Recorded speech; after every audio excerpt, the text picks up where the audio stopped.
अमृतकाळातील भव्य आणि विकसित भारत बनवण्याच्या दिशेनं अंमली पदार्थ मुक्त भारताचा संकल्प साकार करण्यासाठी व्यापक जनसहभाग आवश्यक आहे असं आवाहन पंतप्रधान नरेंद्र मोदी यांनी केलं।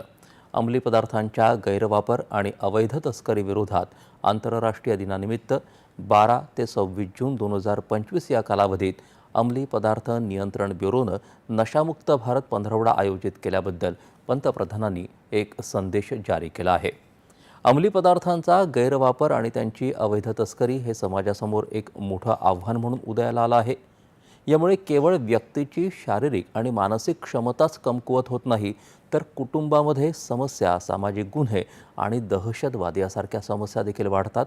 अशा परिस्थितीत या गंभीर संकटातून मुक्त होण्यासाठी सामूहिक प्रयत्न आवश्यक असल्याचं ते म्हणाले।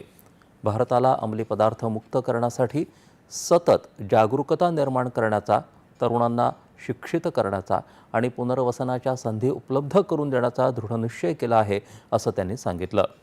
राष्ट्रीय आणि आंतरराष्ट्रीय संस्था तसंच विविध संस्था या दिशेनं प्रभावी योगदान देत आहेत। तसंच या संदर्भात अंमली पदार्थ ब्युरोकडून अवैध तस्करी विरोधात केले जाणारे जोरदार प्रयत्न कौतुकास्पद आहेत असं पंतप्रधान म्हणाले।